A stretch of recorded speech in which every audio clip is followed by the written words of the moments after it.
बोलिए मैडम। वकील साहब, हम आर्मी फैमिली से हैं। मेरे शौहर अनवर बॉर्डर पर लड़ते हुए शहीद हो गए थे। उनकी इस बहादुरी और शहादत के लिए सरकार की तरफ से हमें 16 एकड़ जमीन खेती के लिए दी गई थी, लेकिन एक बिल्डर ने वो जमीन हड़प ली है। उसने वहाँ पर कब्जा कर लिया है। मेरे दामाद ने आवाज उठाई तो उसे घसीट कर ले गए। ये तो नाइंसाफी है। पुलिस ने कुछ नहीं किया? पुलिस, एमएलए सब उससे बहुत डरते हैं वकील साहब। किसी ने कुछ नहीं किया। मैं करूंगा। लाइए फाइल दीजिए। उन्हें तो मैं घसीटते हुए कोर्ट लेकर जाऊंगा। नाम क्या है उसका? मसूद पहलवान है उसका नाम।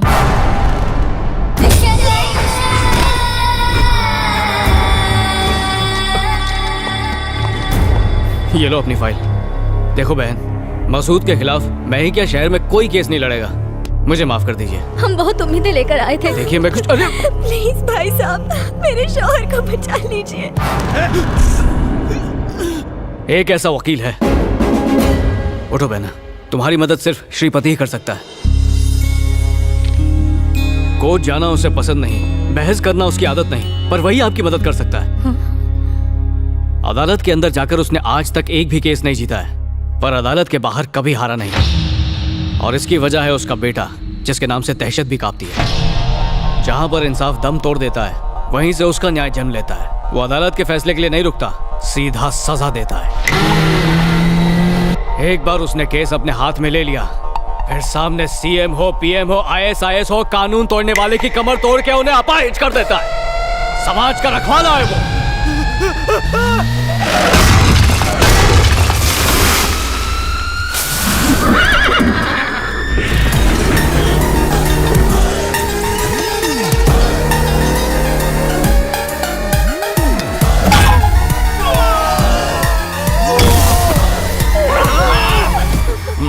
घबराने की कोई जरूरत नहीं। मेरे बेटे की एंट्री मतलब इन बदमाशों को डिसेंट्री।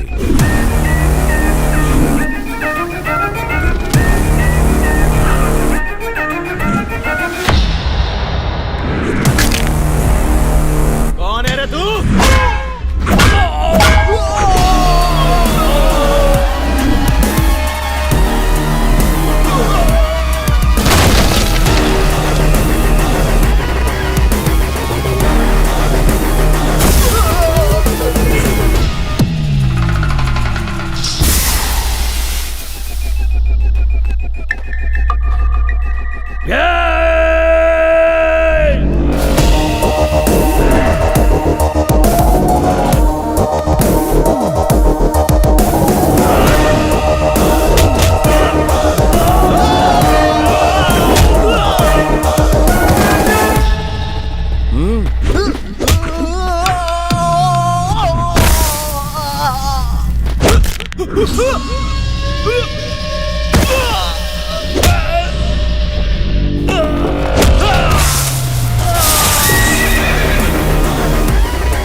अरे बाप रे, गए काम से।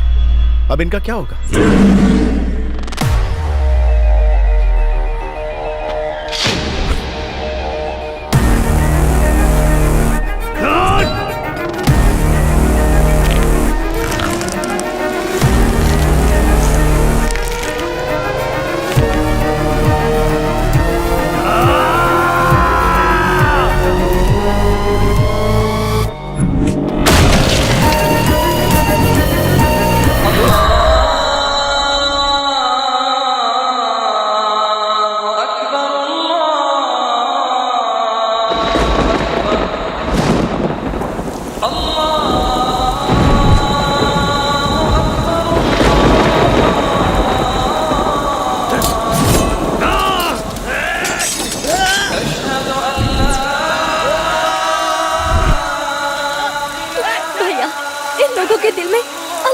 बिल्कुल नहीं है, वो मार देंगे उसे।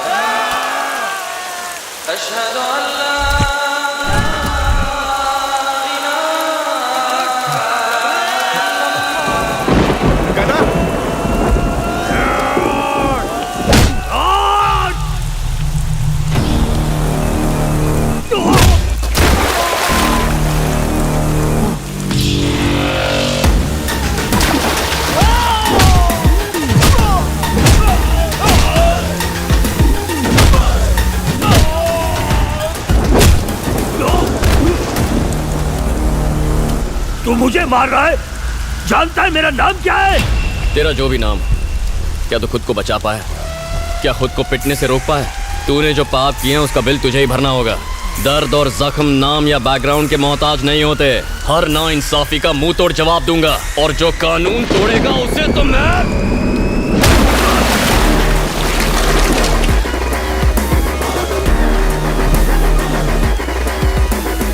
अरे बहन जी, कोई जरूरत नहीं, बिल्कुल मत घबराइए। ओके बेटा, तुम्हें चोट तो नहीं लगी ना? कुछ नहीं हुआ। लगी भी होगी तो तुम कहाँ मुझे बताओ? मुझे कुछ हो सकता है क्या चाचू?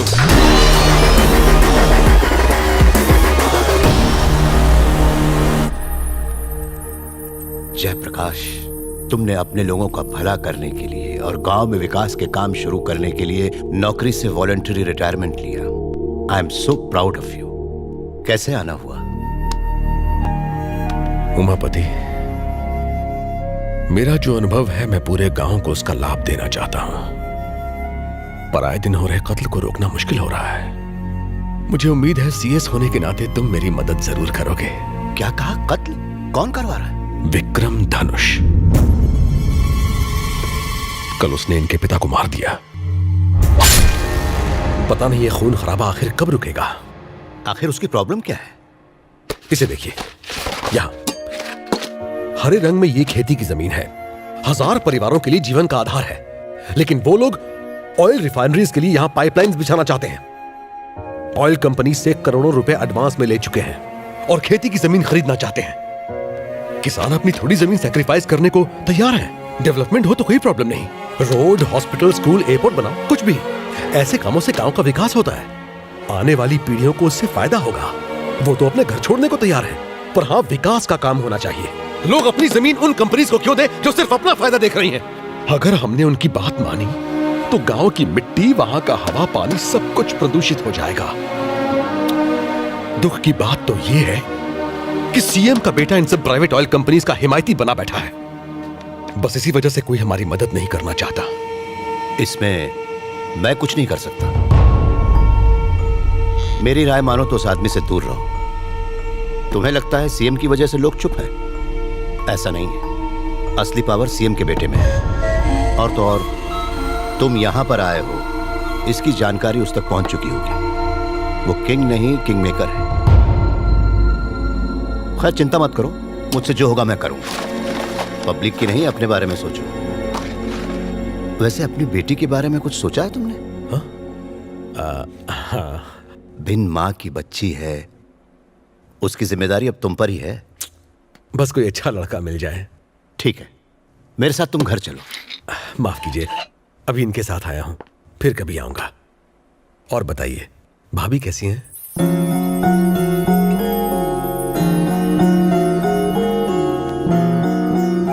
ओ महेश, कहाँ छुपा बैठा है रे तू? छे, कल मुंही मोटी भैंस, इसके दिमाग और शरीर दोनों की चर्बी उतार दूंगी। गोरी भैंस।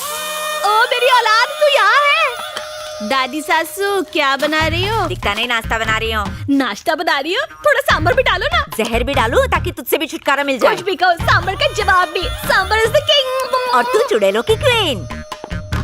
गुलाब की कली, मैं ऑफिस जा रहा हूँ। हाँ, अरे ओ हड्डे हराम, हाँ? लड़की देखने गया था तो आंख पे काला पट्टा बांध के गया था। कलर और वजन देख के फिसल गया होगा, जो इस आटे की बोरी को हमारी गर्दन पे रख दिया। आपकी तकदीर तो अच्छी है, मेरी तो गई गुजरी है। तेरे को क्या तकलीफ? मैंने एक शर्त रखी थी कि ससुराल में खड़ूस दादी नहीं चाहिए, पर जब मैं यहाँ आई और मैंने आपको देखा तो मैंने कहा मैं शादी नहीं करूंगी। इतना नाक लगा रही थी तो क्यों की शादी? इन्होंने झूठ बोला ना। क्या झूठ बोला रे? इन्होंने मुझसे कहा आप 6 मंथ्स में टपक जाएगी, पर ये देखो 9 साल हो गए। मेरे मरने की राह देख रहा है? देसी घी खाया है मैंने। मेरे बेटे को किसी की नजर ना लगे, सारी पूरी नजर उतर जाए। भले ये बाहर से लड़ाई झगड़ा करके आए, पर नजर तो ऐसे उतारती है जैसे जंग जीत के आया हो। धीरे बोल, नहीं तो वो कद्दू उठा के तेरे सर पे ही फोड़ देगी। गणेश मेरे बड़े बेटे की औलाद है, लेकिन ये दोनों इसे अपना बेटा मानते हैं। इसके प्यार में कमी ना रह जाए, इसलिए अपनी औलाद नहीं होने दी। बाप रे पापा। एक बात बताओ, एक आम वकील अदालत में केस लड़ता है और अपने क्लाइंट को न्याय दिलवाता है, पर तुम केस तो ले लेते हो, लेकिन अदालत में केस न लड़के बाहर इससे लड़वाकर न्याय भैया, वो दिलवाते। केस थोड़ा हटके था। कल तुमने एक कॉन्ट्रैक्टर को मारा। उसने जमीन पर कब्जा किया था। वो कोई मामूली आदमी नहीं है। हमने तो नेक काम शर्म किया। आनी चाहिए तुम्हें। ये ले बेटा। बाहर मेरी सब सुनते हैं लेकिन घर में कोई सुनता ही नहीं है। मीठा खिला रही हो, मोटा हो जाएगा। आप होगे, ये थोड़ी ना होगा। लड़ाई करके आया है ना, पी लेना। ऐसा लगता है जैसे दांडी यात्रा से आया है। क्या हुआ जी? क्या बताऊं क्या हुआ। इसे आईएएस बनने को कहा तो मना कर दिया, फिर सीए करने को कहा तो कहने लगा भाई खातों में मुझे कोई इंटरेस्ट नहीं है। फिर मैंने कहा लॉ ही कर ले भैया, तो वो भी ढंग से नहीं कर पाया। डिग्री तो मिल गई ना भैया। अच्छा, तीर मार लिया। और ये मिलिट्री में गया, वहां कई मेडल्स जीते, लेकिन प्रमोशन मिलने से ठीक 5 मिनट पहले नौकरी छोड़ दी। मिलिट्री बाहर के दुश्मनों से लड़ती है, लेकिन देश अंदर से खोखला हो चुका है। किसी को तो उसे ठीक करना ही होगा। मैं करूंगा। तेरा दिमाग तो खराब नहीं हो गया? Excuse me sir. आ गया। नमस्ते सर। नमस्कार। नमस्ते सर। नमस्ते। तुझे हिब्रू भाषा में कहूँ? नमस्ते। नमस्ते। अरे पद्मा आ गई, चल सांभर खिलाती हूँ, चल। बिल्कुल सही समय पर आए हो। 10 सालों से तमाशा फ्री ऑफ चार्ज देख रहे हो। 25 साल तक गधे को चने खिलाओ तू भी वो घोड़ा नहीं बन पाएगा। एक पंक्चर टायर में कोई हवा भर सकता है क्या? ऐसा ही इसका हाल है। इसे एग्जाम हॉल में किताब भी पकड़ा दो तो भी ये पास नहीं हो पाएगा। अगर मिट्टी में पानी डाला जाए तो सिर्फ कीचड़ ही बनेगा ना। कुम्हार उससे मटकी ना बना दे तब तक सिर्फ गंदगी ही करेगा। गूगल बाबा का सौतेला चेला हूँ, इसीलिए सबकी खबर रखता हूँ। सच की डकार अपने आप निकल आती है। यू कंटिन्यू, इससे कोई फर्क नहीं पड़ता। सर सर सर प्लीज इसे नाकारा मत कहिए, इसे बुरा लगेगा, खासकर जब ये सच में नाकारा हो। कुछ ढेठ लोग बुरा भी नहीं मानते। और रे, दुखी मत होइए, आप लकी है कि आपका बेटा आपकी इतनी रिस्पेक्ट करता है। अभी 3-4 दिन पहले की बात है, मेरे घर के सामने 15वीं या 16वीं सिगरेट पी रहा था। उसी वक्त आपकी कार को आते देखा, इसने उसी वक्त सिगरेट नीचे फेंक दी और फिल्मी स्टाइल से सिगरेट को पैर से बुझा दिया। मेरे गार्डन से तुलसी के पत्ते तोड़कर बकरी की तरह चबाने लगा। फिर आपके सामने पहुंचा। बदबू को छुपाने के लिए सर इसने तुलसी खाई थी। देखो बालक, यहाँ बुद्ध मंदिर है। लॉर्ड बुद्ध जी का एक हाथ पेट पर और दूसरा हाथ आसमान की तरफ है। जानते हो इसका मतलब क्या है? बात पेट में नहीं रखी तो सीधा ऊपर। एकदम करेक्ट है। आपका बेटा इशारों में बात समझाना जानता है। जोक्स मारना छोड़ो, अंकल से कुछ सीखो। सॉरी सर, मैं उतना भी महान नहीं हूँ। मुझे ऊटी में एक इंपॉर्टेंट काम है, मुझे वहां सर्वे करना है, भैंसों की रिपोर्ट बनानी है। मेरी वाइफ को लाया हूँ, प्लीज उसे इसके साये से भी दूर रखिए। मैं उससे मिलकर निकलता हूँ।